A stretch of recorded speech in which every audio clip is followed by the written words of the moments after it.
as we discuss the rest of the episode, let's bring this up, okay? And this is the post from Gina Carano. This was posted within a day or so of the episode's release. So let's look at this here. Let me try to blow this up a little bit. Please, bigger. Trey Parker, Matt Stone, please, when you do the next one, please have Cara Dune destroy all of Disney. Please. Oh, God, that would be so amazing. It All right, so would. Gina says, this is the part, and this is in response to the South Park thing. This is the part where KK demands any YouTubers get censored off of YouTube for sharing and laughing at this hilarious episode. She'll have YouTube disable the thumbs down option because of the ratio she'll get. Then she'll have her publicist Ghouls make sure that Variety and Hollywood Reporter run hit pieces about the South Park creators and their families, smearing their names through every useful idiot she has under her thumb who would sell their soul to work for Lucasfilm. She'll activate her online mob to repeat that the South Park creators are racist, bigots, transphobes, and demand that the South Park creators publicly apologize by only using words she approves of. And finally, and all of this obviously directly relates to what Gina Carano went through when she left Lucasfilm. Right. This is Gina finally telling exactly the process that happened to her. I don't think she's ever just come out and said, here's exactly how they systemically took me out. Yep. Finally, she'll demand they subject themselves, the YouTubers, to a re-education course of 45 people in the LGBTQ community, Zoom calling her to sit there and listen to how badly they got their feelings hurt over a little boop of a South Park episode, which is exactly what they did to Gina.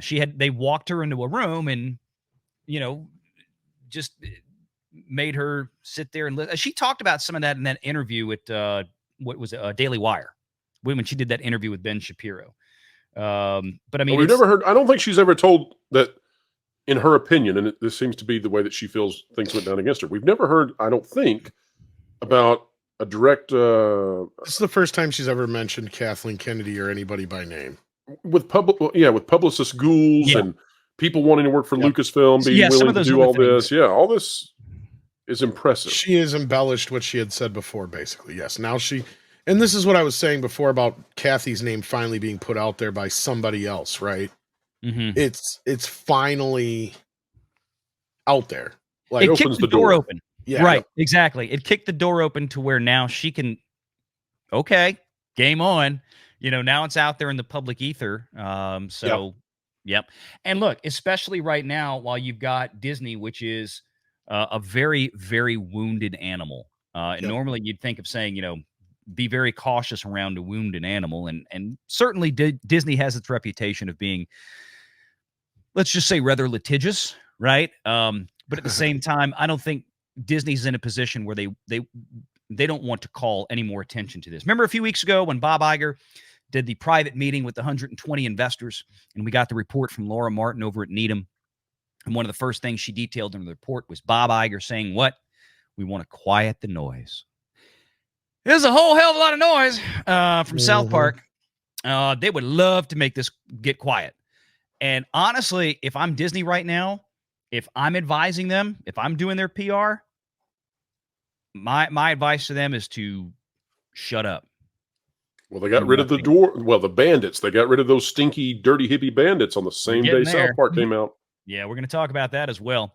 almost 1,600 of you watching right now. Thank you guys for being here. Please smash that like button. Let's get it up to 1,000 likes. We're going to catch up with Super Chats here in just a moment. But anybody, Culture, chime in on this. Your thoughts on Gina, on her comments?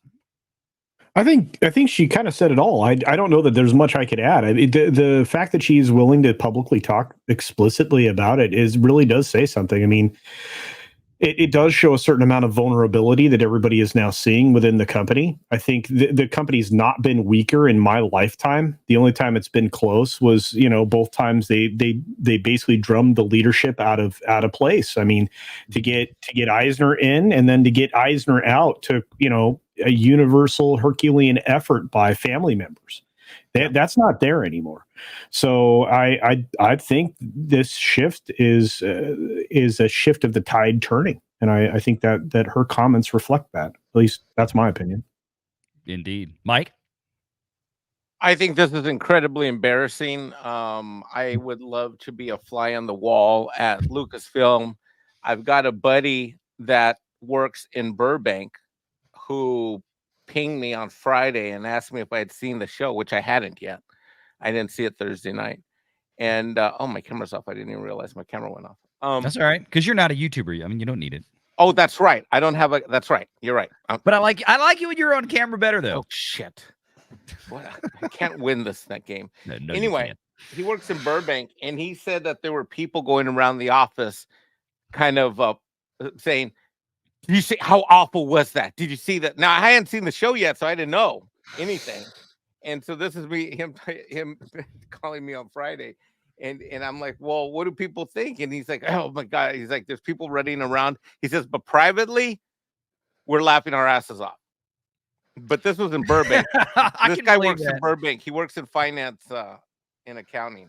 Yeah, see, that's what the numbers guys. But he said that around them, people were like, oh, this is awful. See how horrible that. I can't believe Paramount allowed this to happen. Like women said that.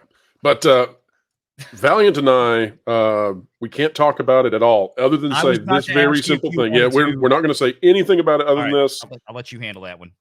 There was a reaction at Lucasfilm. That's literally all we can say. Does it match anything what my buddy in Burbank told me? Oh, I think more. I think they're not happy. But that's all we can say. Yeah, I didn't know if you were going to bring that up. I was going to ask you if you wanted to touch on that, but that is touching on it. Not till we get permission. Right. So stay tuned for that one, folks. Yeah, I mean it's not much of a stretch of the imagination to think that. On the Gina tip, though, I do want to say this though. Oh, please, good for her. And then go up the row, I guess, to Tom and Casino. But good for her. Good for her. Good for her. I mean, literally good for her. Now, I wasn't a big Gina Carano fan. Never knew who the hell she was when she showed up in The Mandalorian. Didn't know it for shit. When I heard that there was going to be some female character that's going to be stunning and brave or strong warrior type, I laughed. In fact, I think I even put it on Twitter. Someone told me give it a chance. She won me over. I thought she had a great role, great part, great storylines. Completely flipped me around. And until I'm like, doggone it. Not only do I like her character, not only do I like the storyline, I was looking forward to what was going to come next. And then, so good for her. Good for her is what I Well, but the character was very different than everything else that we'd gotten to that point. Yeah. Strong female up to that point for Lucasfilm was Rey, which was terrible. So, I mean, nobody wanted to give a female character a chance. Because it was like, are we going to get more of this? It's going to be more of the same thing. But no, Favreau did it right. Gina Carano's very, very, very affable, very likable person on stage and off. And yeah, it was sold well, and people really fell in love with the character. Since her departure, it seems there is a certain, let's say, stubbornness to return to form with female characters of that caliber when it comes to Kathleen Kennedy's purview. So I don't know if we'll see another one like that. I wouldn't expect it. I think it's going to be more like Valiant always tells you, put a chick in it, make her gay, make it lame. That's it. Make sure you're subscribed to Valiant Renegade and join us every Sunday at 6 p.m. Eastern for the live show.